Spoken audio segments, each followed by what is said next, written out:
Dr. Jekyll was quite at ease. That's the name of this portion. A fortnight later, by excellent good fortune, the doctor gave one of his pleasant dinners to some 5 or 6 old cronies, all intelligent, reputable men, and all judges of good wine, and Mr. Utterson so contrived that he remained behind after the others had departed. This was no new arrangement, but a thing that had befallen many scores of times. When Utterson was liked, he was liked well. Hosts loved to detain the dry lawyer.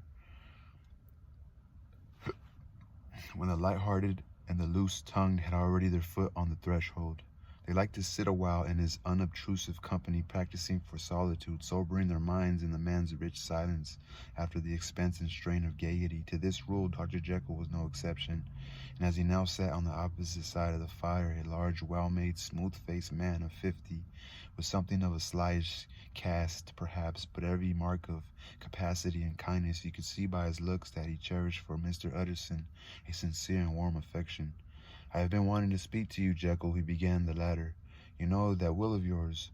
A close observer might have gathered that the topic was distasteful, but the doctor carried it off gaily. "My poor Utterson," said he, "you are unfortunate in such a client.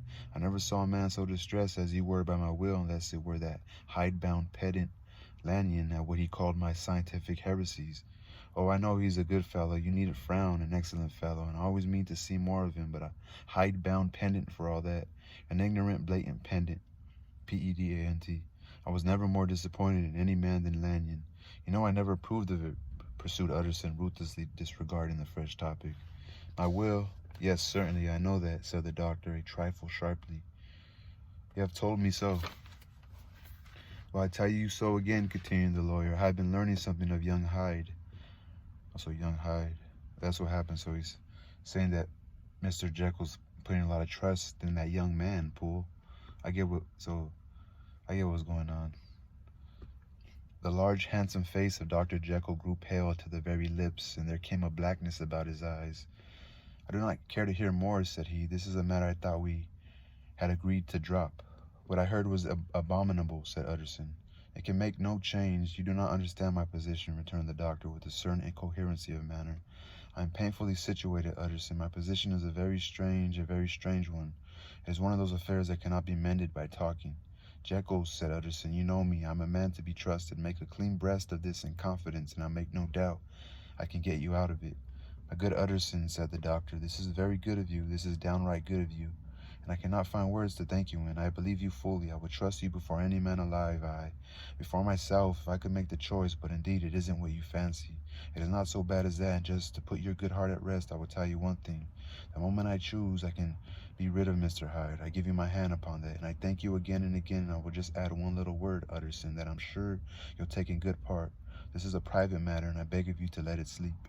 Utterson reflected a little, looking in the fire. "I have no doubt you are perfectly right," he said at last, getting to his feet. "Well, but since we have touched upon this business, and for the last time, I hope," continued the doctor, "there is one point I should like you to understand. I have really a very great interest in poor Hyde. I know you have seen him, he told me so, and I fear he was rude, but I do sincerely take a very great interest in that young man, and if I am taken away, Utterson, I wish you to promise me that you will bear him and get his rights for him. I think you would if you knew all, and it would be a weight off my mind if you would promise." "I can't pretend that I shall ever like him," said the lawyer. "I don't ask that," pleaded Jekyll, laying his hand upon the other's arm. "I only ask for justice.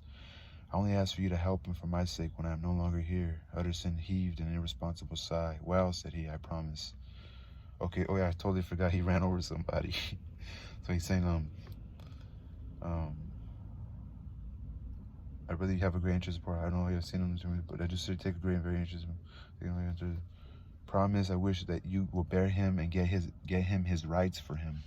Meaning just, okay, so now it's a little different now. It starts off, I can't remember the first part about the door. I don't know about him living there or something about the door, but he ran over a girl, gets in trouble, and now he has to pay somebody off for what he did.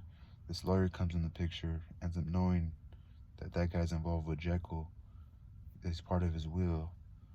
And he doesn't really think he should be leaving all that money to him. Like, what's up with him? He's an ugly person. He looks scary as hell. I'm talking about Hyde. But Dr. Jekyll, he's like, nah, if you knew his story, you would fucking...